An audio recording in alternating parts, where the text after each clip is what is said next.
today, one of the top questions we get is how to water your living soil. I won't go into how to set up the pot. That'll probably be a different video. There's a certain technique you want to use. I've written a blog post about it, but I'll go over it in another video. But I just want to go over the amounts of water you use as a baseline to water your living soil. I have a 20-gallon, 30-gallon, 4x4 soil bed here, and then we have some other 30s. And I'm going to go ahead and show you how much water we give each one, how often, and just kind of use it as a baseline. And you can go from there and decide what works best for you and your grow, depending on wind, temperatures, humidity, how many plants you have in it, what you're trying to achieve as far as veg versus flower, things like that. Okay, I want to start with this 20-gallon container.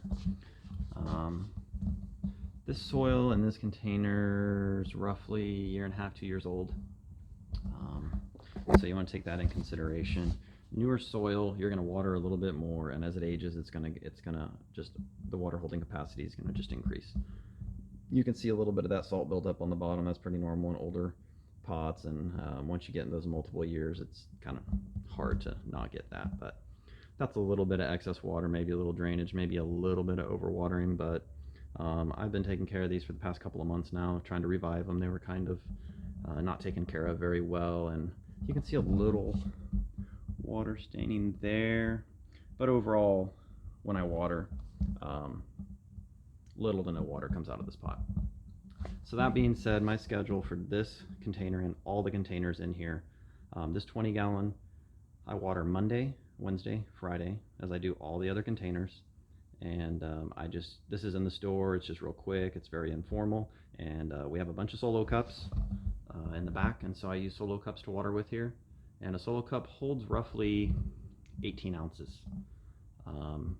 But for this purposes, I never really fill the cup all the way up. It's probably roughly 16 ounces. And so this 20-gallon will get 3 solo cups that have roughly 16 ounces of water in them.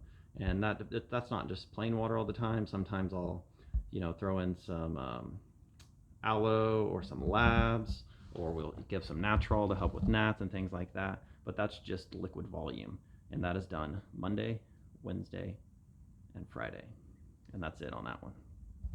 So now we go over to the 30-gallon. Let me go around over here.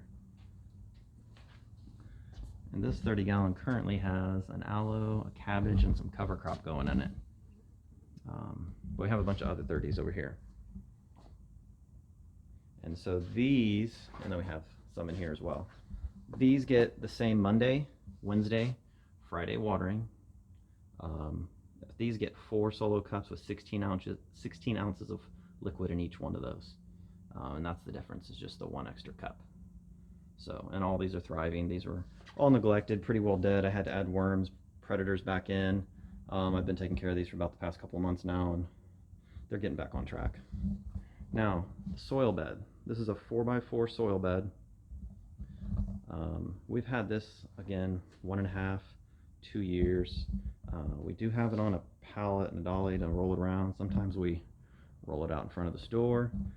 All of that being said, this thing gets 2 gallons of water Monday, Wednesday, and Friday. That's really it. I just make sure to go around and spread it real evenly. With the solo cup, it's kind of a pain in the ass. It'd be much better with a wand. It'd be way easier and faster, because that's a lot of little solo cups to try to make sure you're getting the soil moist everywhere. But this is that bed that I also have the superfood bowl going in. And well, let's see if we can get up under it. And again, this bed I was reviving as well. It wasn't taken care of very well. But this is that superfood bowl. Seems to be doing pretty well. Bed's coming back to life, looking pretty good. Watering seemed to be working. Now there's always caveats to how much you water. What I'm doing is a baseline. If you have large flowering plants in these containers, you're going to want to take that in consideration.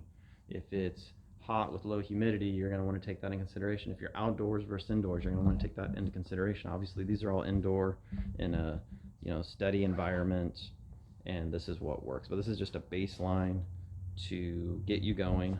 But all in all, just to show you that, this, that, and this in the store takes me 5 gallons. Monday, Wednesday, and Friday. All of that gets 5 gallons, and that's it. And that wouldn't dramatically change if we had plants in here. You know, if the plants were maybe super large, maybe I would add a little bit more water, but it wouldn't be a lot. Maybe another, for all of this, maybe another gallon for all of these containers. You know, but again, this is aged soil, and that's the whole point of the soil. You know, it just gets better with age, and it uses less resources. So again, you want to just use those numbers as a baseline. It works with our soil product. I can't say that it'll apply to all soil products, especially if you make your own or buy from another company, but it does give you a baseline to show you what we do that works in different size containers. And if you found this helpful and you want to, you know, get more content like this, or just help support us, or just follow us and see what we got going on, you can always follow us on Instagram. You can like our Facebook, or you can subscribe to us on our YouTube.